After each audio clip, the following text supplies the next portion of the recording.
Et si vous n'étiez plus là demain, que deviendrait votre famille, que deviendraient vos enfants? Et pareil, si vous vivez longtemps, à quoi va ressembler votre retraite? Pensez-vous vraiment avoir assez de côté pour vivre dignement pendant la retraite? Aujourd'hui, sur le plateau de Parlons que Parlons, nous allons aborder comme ça le sujet des assurances vie, assurance décès, assurance retraite. À quoi ça sert exactement au Cameroun? Pourquoi est-ce que les gens négligent tant ces assurances-là, qui pourtant sont comme ça le socle, la protection de l'avenir? Pour en parler, nous avons deux experts sur le plateau qui sont comme ça des experts de terrain de tous les jours qui vous accompagnent dans toutes vos procédures, que ce soit pour les assurances vie ou non-vie. Alors, sans plus tarder, Madame Nanga, bienvenue une fois de plus sur notre plateau. Monsieur Tefa, comme d'habitude, bienvenue. Alors, dites-nous à quoi ça sert aujourd'hui les assurances vie ou assurance décès ou assurance retraite. C'est quoi toutes ces assurances-là? Pas très commun au Cameroun. On est habitué aux assurances auto, ça on a déjà compris. Mais aujourd'hui, là, à quoi ça sert ces autres assurances pour nous en Afrique? Est-ce que ça marche? D'accord, mais une fois de plus, merci, une fois de plus, madame. En parlant peu, parlons vrai, nous allons décrypter les assurances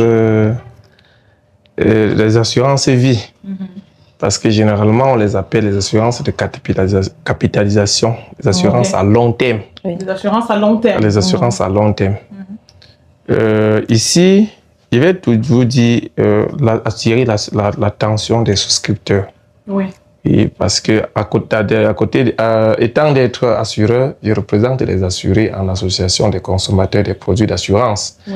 Donc l'association déjà elle-même s'appelle Ardia Association. C'est le réseau des consommateurs des produits d'assurance au Cameroun. Oui. Et auquel je suis le fondateur. Oui.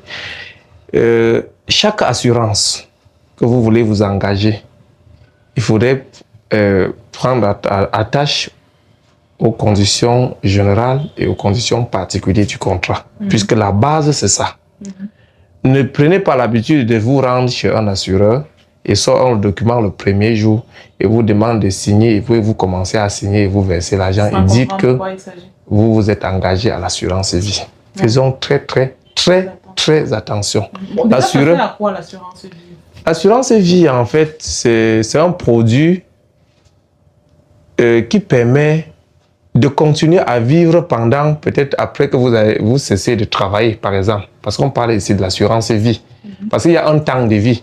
Le temps de vie, ça peut être le temps où vous aviez travaillé jusqu'à aller à la retraite.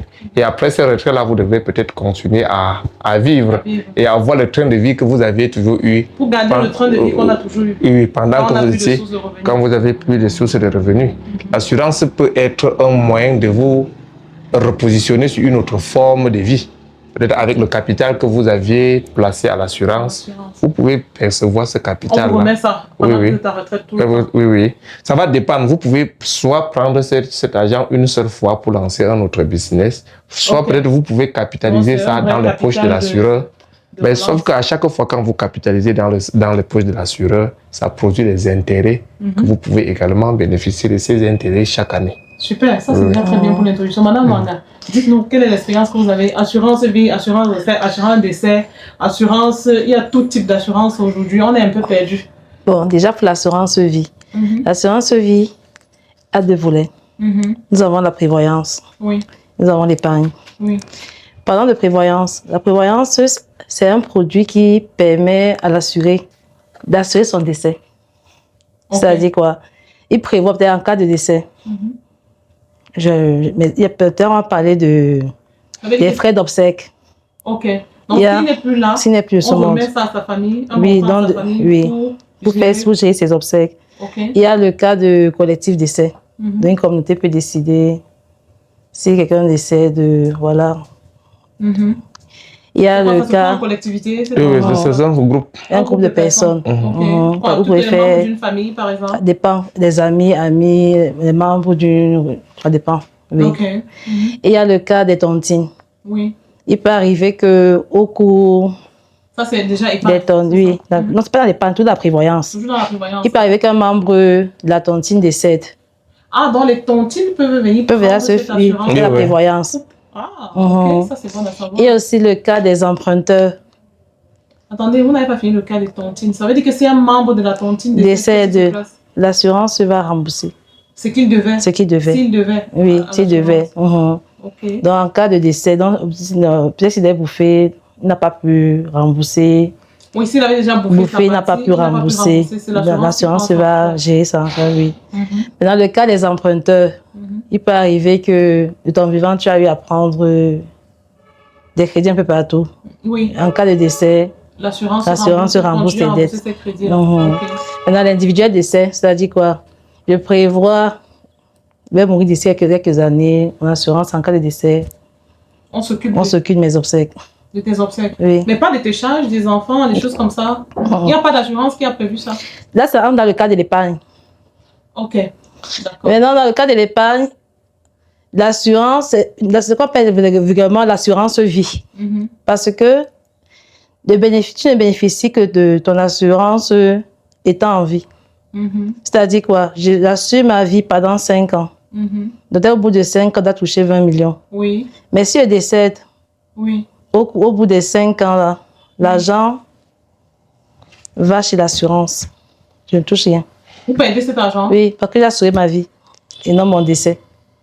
Il faut seulement préciser qu'on ne change pas l'objet de l'assurance. On ne change pas l'objet. Maintenant, il existe quand même... Vous avez dit quelqu'un qui souscrit une assurance, quelqu'un qui assure sa vie. Oui.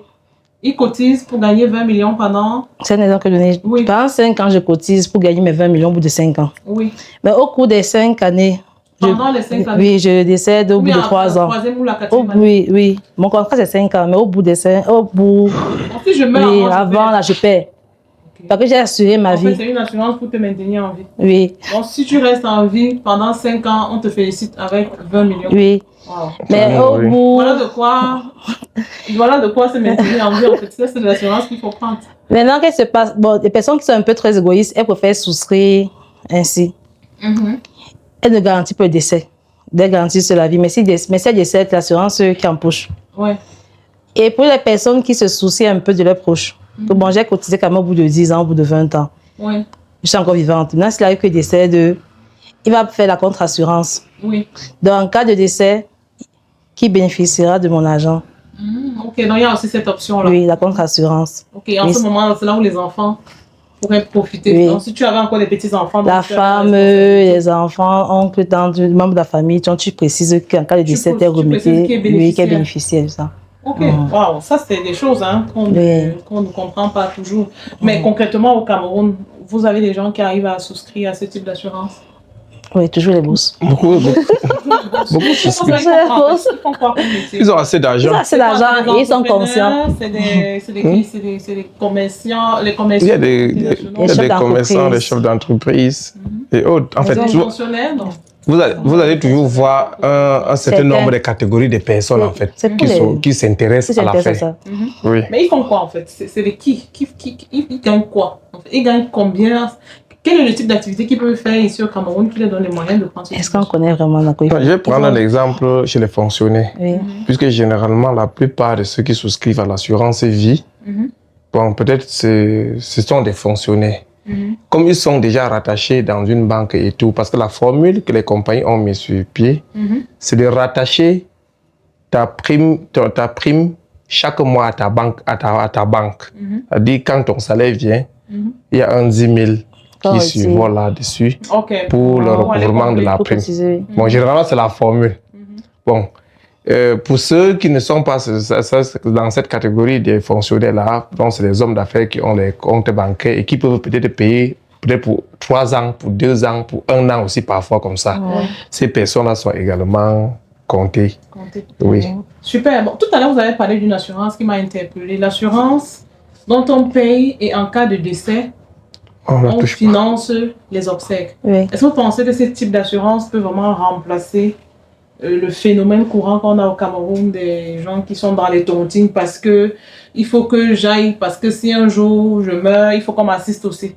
Parce qu'on voit dans les familles aujourd'hui, les gens voyagent tellement. Tous les week-ends, les parents sont sur la ligne. C'est le Djangui, je dois aller parce que à mon tour, quand j'ai perdu tel, on m'a assisté. Est-ce que vous pensez que ce type d'assurance peut venir mettre fin à ce mode de vie? Oui, l'épargne. On a des parents qui ne se reposent pas. Parce qu'on a cette dette morale, là, on a cette pression sociale, la pression de l'argent de se dire, tel a perdu sa mère ou son père ou son voisin ou même, je ne sais pas, son employé. Il faut que j'aille l'assister. Pour que le jour que j'ai ce truc-là, est-ce que ça, vous pensez que ça peut aider, ça peut changer cette mentalité-là?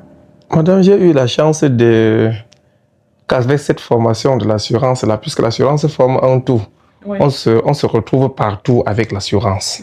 Et la planète Terre est constituée de l'assurance.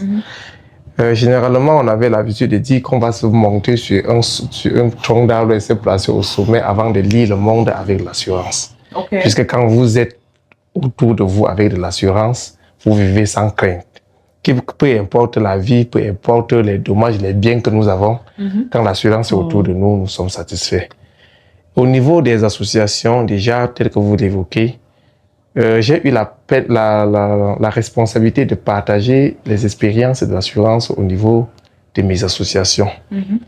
Vous vous rendez compte qu'après 20 ans à Yaoundé, un parent est dans une réunion, il a déposé peut-être son 50 000 comme assurance, parce qu'ils ont généralement, ils appellent ça assurance. Ils ont des assurances. Oui, et quand il dit assurance, mais après 20 ans, on se retrouve que son 50 000 est à jour. Parfois, mais il a un problème à la 21e année. On parle du fait qu'il n'a pas, on ne peut pas l'aider parce que son assurance là n'atteint pas 50 000. Donc ces questionnements-là nous ont interpellés. Avec la casquette d'assureur, nous avons retravaillé ce service-là au niveau des associations et ces services sont déjà même sur le marché pour ceux qui veulent appliquer au sein de leurs associations. C'est-à-dire intégrer l'assurance prévoyance et l'assurance épargne au sein des associations pour nos vies. Puisque dans nos associations bamiliquées, là, les gens pensent à les parents qui sont encore en vie, ils assurent les parents en vie, le décès des parents, plus que leur propre vie à eux. Oui. Et cette question-là, en fait, ça nous craint beaucoup.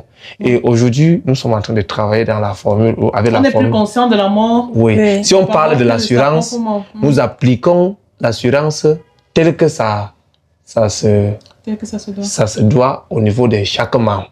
Parce que si nous avions décidé que l'assurance se paie à 50 000 francs, ça doit se payer à 50 000 francs jusqu'à ce que vous décédez.